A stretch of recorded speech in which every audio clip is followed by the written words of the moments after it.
Well, hello there, it's Live Sleep Resin, and today I am doing some of these mandala coasters. I don't know if you've seen them, but these are sort of etched and absolutely stunning, and I must admit I really enjoyed dusting these. I just found it so therapeutic, and I just love shiny things, as you're probably aware of right now.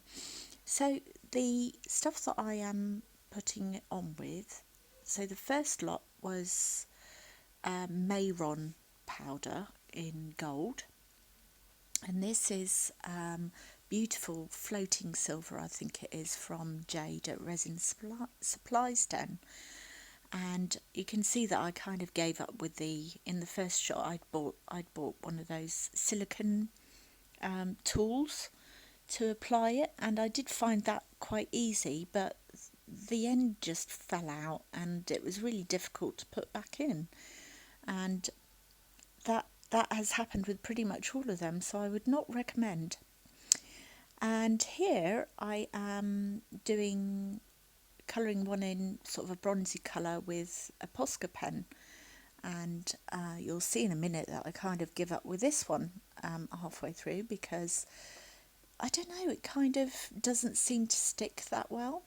So I replaced it with the Secura Pen Touch copper instead, and that seemed to be a much nicer colour. So I ended up colouring, and again it just was mesmerising. I had a lovely time doing these. And then I did do another one that was with the Mehron rose gold as well. So I had a few problems with the colours. I haven't really sorted out proper opaques in all of them. I've got these light tints and pigments, but I'm really reluctant to use them, as good as they are, to create opaque colours, because I don't want to use too much, because I really love them as tints. But that's just me. I just need to get over that, really. So I have kind of skipped a little bit to show. I do end up mixing it for quite a lot longer, just FYI, full disclosure. And I ended up putting a little bit of this metallic pigment as well, electric blue. It's absolutely gorgeous. I was trying to create like a navy blue, but I'm afraid I didn't really succeed. But it was still a very pretty colour in the end. So my idea was that kind of a navy blue looks really good with metallics in general, in all four shades, so that's what I wanted to do. So I've got these moulds, and they are etched quite heavily, and I just thought, well, I'll just warm up the moulds a little bit to see if that reduces the amount of bubbles. Because I dusted the powder on first, I thought I can't really muck around with it too much and brush it around to get it in all the little nooks and crannies, because I'll just disturb the mica powder. So I didn't really think that one through. But anyway, so I poured it all in, and then I did get one of those micro brushes and just threaded it round the outside to try and reduce the bubbles. That is the issue with these. And I know there's a lot of discrimination against bubbles, which I am totally against, but they are a little bit pesky when it comes to these particular moulds. So you can see on the right, that is like the rose gold Mehron, and on the left is the copper Secura Pen Touch one. So I'm just doing that all over again. Now, I did learn quite a lot about this.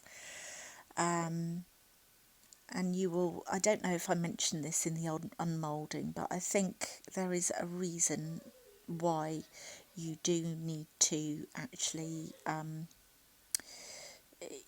why you see a lot of people actually adding the colour for the etching in afterwards. And I think I would do that next time. Oh, there, so this is the next day. I'm not going to take these out, but these looking pretty cool. They're still not quite as dark, I think, though. I wanted them, so what I might do is mix up some black with some interference colours or magic colours to put on the back, and just top them up, because you can see this one, for example, was not even, so it's really high up there and not so high there. So to finish these off, brilliant. Okay, alrighty, so I am top coating in the mould with Viva Vista Coaty, which is now called Rapids. I don't know why they changed the title, but yes, so they're preferring that. I did actually change my mind and decided to do these in a bright blue because it was just so pretty. And I just like the colour, and it is what it is. The heart wants what the heart wants, you know.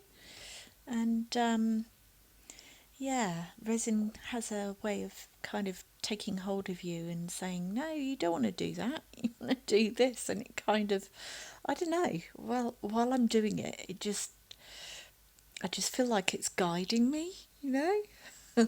Sometimes completely up a cul-de-sac in a bad neighbourhood, you know, or up a dark alleyway in a bad neighbourhood. Oh dear. Alrighty, it's the next day.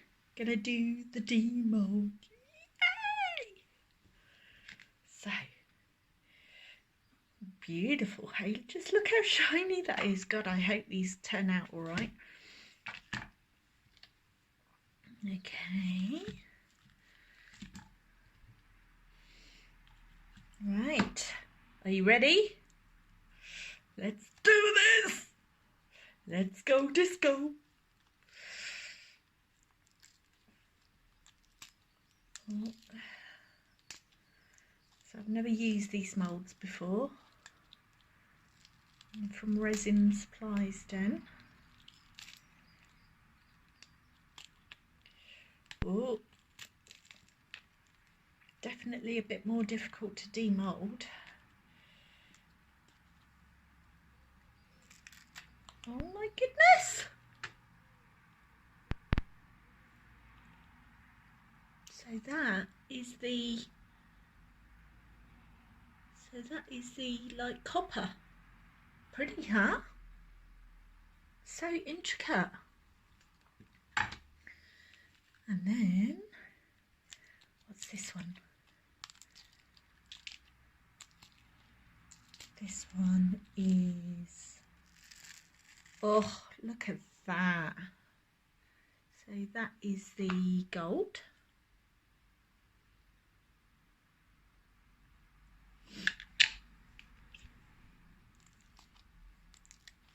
I need a little bit of practice.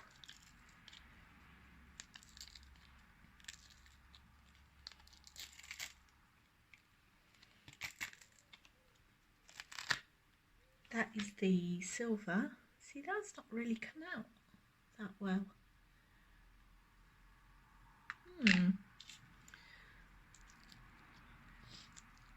So I think the moral of this is to apply the etching afterwards, not before.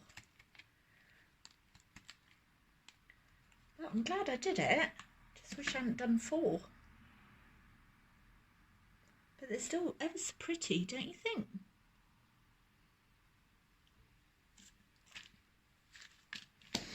Alrighty. Very pretty. Thank you very much for watching. It's raining in my garden, and I just thought I would show you the finished products, because honestly the finishing touches really does make it all worthwhile. So that is the gold. Now this is like the bronzy colour, but I didn't really have a decent bronzy colour that looked good, so I put the gold on. That's the Secura Pen Touch. But oh my god, just look at this. Oh!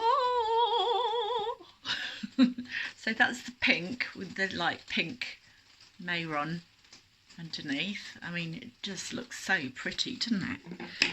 And then this is the silver. Gorgeous, hey? Anyway, gotta go because my lovely daughter is calling me once again. That's shocking, isn't it? Anyway, thank you so much for checking in. I just wanted to show them all finished and gorgeous. Okay, bye.